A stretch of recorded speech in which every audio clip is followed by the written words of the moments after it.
یہ وہ معاملات تھے.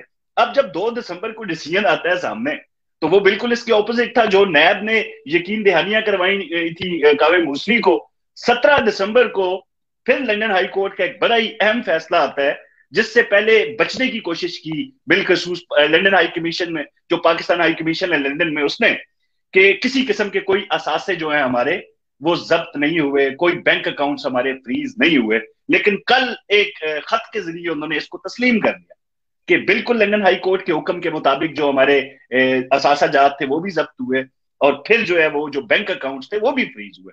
اچھا، جو بینک اکاؤنٹس فریز کیے گئے لنڈن ہائی کمیشن کے، وہاں سے 29 ملین پاؤنڈز کی رقم ضبط کر کے اس کمپنی کو ادا کی. سر بات یہ سنیں، یہ ادھر تالیاں بجا رہے ہیں پاکستان میں، پاکستان کا پرائم منسٹر کہہ رہا ہے کہ ٹپ آف دا آئس برگ ہے، اور جو آپ بتا رہے ہیں اس کے مطابق تو یہ کیس ہار گئے ہیں. تو یہ ہوا یہ کہ کیا کر رہے ہیں؟ عمران خان صاحب نے، شاید وزیر اعظم پاکستان ہے، انہیں کسی نے بریف بھی نہیں کیا اس حوالے سے، اور انہوں نے جلد بازی میں آ کے نہ صرف ٹویٹ کیے بلکہ ایک جگہ کسی تقریب میں، ایک تقریر کے دوران بھی اس کا اظہار کر دیا. اچھا، آپ پاکستانی میڈیا کا بھی ایک ہمارا تعلق پاکستانی میڈیا سے ہے، لیکن ہمیں سب کو پتا ہے کہ مجبوریاں کیا ہیں. کل میں ٹی وی پروگرام میں تھا، اس ٹی وی پروگرام کے اندر جب میں نے بعد میں دیکھا اس کو ریکارڈنگ، تو جو میں بولا وہ سینسر ہوا. تو یہ حال ہے ہماری میڈیا کا کہ اگر سیاستدانوں کی چوری پکڑی جاتی ہے، جس طرح کاوے موسوی نے نواز شریف کے حوالے سے کہا کہ وہ جھوٹ بول رہے ہیں. میرے پاس ایک شخص آتا ہے، انجم ڈار اس کا نام ہے، وہ اپنے آپ کو بھانجا یا بھتیجا ظاہر کرتا ہے. کوثر مجھے اجازت دیں، ایک دفعہ تو وہ یہ دعویٰ کرتا ہے کہ وہ شخص میرے پاس آتا ہے، پاکستانی میڈیا پہ وہ یہ دعویٰ کرتا ہے، لیکن بعد میں وہ لائٹ کا ورڈ یوز کرنا شروع کر دیتا ہے. یہ کیا ہے؟ ذرا تھوڑا سا اس میں مہتاب بھائی، اس نے پہلے روز سے ہی اللیجڈلی مبینہ کا لفظ استعمال کیا تھا. یہ ہماری غلطی ہے، ہمارے میڈیا کی غلطی ہے کہ ہمیں یاد ہے کہ جب ہم نے رپورٹنگ کا آغاز کیا تھا تو یہ چیز بنیادی اصولوں میں تھی کہ آپ نے مبینہ کا لفظ کہاں کہاں یوز کرنا ہے قانونی طور پر اپنے بچاؤ کے لیے. تو یہ تو ایک عام جو صحافی ہیں، جو اسٹوڈنٹ ہیں صحافت کے، جنہوں نے آغاز کیا ہے، جو نئے ہیں، وہ بھی جانتے ہیں کہ اس لفظ کو کس جگہ کیوں استعمال کیا جاتا ہے. لیکن سب سے بڑا ظلم یہ تھا کہ پاکستانی میڈیا کے اوپر بڑے بڑے ٹی وی چینلز کو یہ ہدایات جاتی ہے، ہمیں بھی پتا ہے کہ ہدایات کرنے والے چینلز کون سے ہیں، کہاں سے معاملات چلتے ہیں. تو ان کو یہ کہا گیا تھا کہ آپ نے اس ایشو کو اٹھانا ہے. اب میں نے کل ایک لفظ یوز کیا، مجھے کافی جو سینئر جرنلسٹ ہیں پاکستان سے انہوں نے بھی کالز کی، انہوں نے کہا جی یہ نزول ہوا ہے. میں نے کہا جی یہ نمازیں بخشوانے گئے تھے، روزے ان کے گلے پڑ گئے. سمپل سی بات ہے کہ یہ نواز شریف کو ڈبونے کے لیے 65 ملین ڈالرز کی رقم جو ہے غریب عوام کی وہ ضائع کی گئی ہے برطانیہ کے اندر ایک ہارے ہوئے کیس کے اوپر.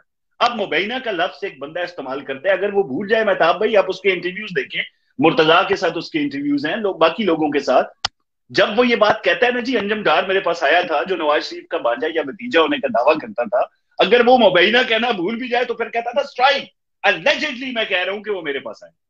یس، کیونکہ وہ میرا خیال یہ ہے کہ اگر وہ اللیجڈلی کا ورڈ یوز نہ کرتا تو اس سے برطانیہ میں جو ہے نا وہ کیسز کا سامنا کرنا پڑتا. دیکھیں مہتاب بھائی، یہاں پہ پاکستان کے اندر تو بچت ہو سکتی ہے، یقینی طور پر بندہ کہہ سکتا ہے جی میں نے کہا تھا کہ مجھے شک تھا کہ یہ بندہ ہو سکتا ہے. لیکن برطانیہ کے اندر آپ آسانی سے، ایون جب آپ مبینہ کا لفظ استعمال کرتے ہیں، پھر بھی آپ کی بچت ممکن نہیں ہے. آپ ایک بندے کو کہہ رہے ہیں کہ ہو سکتا ہے کہ یہ بندہ اس نے قتل کیا ہے، لیکن آئی ایم ناٹ شیور، لیکن آپ اس کو قاتل کہہ رہے ہیں بغیر کسی ثبوت کے، جو آپ کے، یہ بڑی خاص چیزیں ہیں جو برطانوی عدل و انصاف میں دیکھی جاتی ہیں. اگر اس پہ شریف خاندان حد تک کی عزت کا دعویٰ کرنا چاہتا ہے تو وہ کر سکتا ہے، اور ان کے چانسز بھی بہت زیادہ ہیں جیتنے کے لیے. ہم نے رابطہ کیا تھا ان سے، ابھی تک ان کی جانب سے کوئی جواب نہیں آ رہا. اچھا، یہاں تک تو یہ مبینہ کا لفظ تھا انجم ڈار کے حوالے سے، لیکن ساتھ ہی جب وہ بات کرتا ہے ایک کیفے کی، کہ ایجویر روڈ میں بھی ایک کیفے تھا، مختلف ریسٹورنٹس کے اندر جو ملاقاتیں ہوتی رہیں، جس طرح میں نے آپ کو بتایا کہ اکتوبر 2019 کی یہ باتیں ہیں جب یہ اس طرح کی ملاقاتیں ہوئی تھیں، جس میں شہزاد اکبر بھی تھے اور کچھ ایسے افراد بھی تھے جن کا نام نہ آپ لے سکتے ہیں نہ میں لے سکتا ہوں. لیکن نہیں، مجھے بتائیں وہ فوجی تھے، وہ فوجی کون تھے؟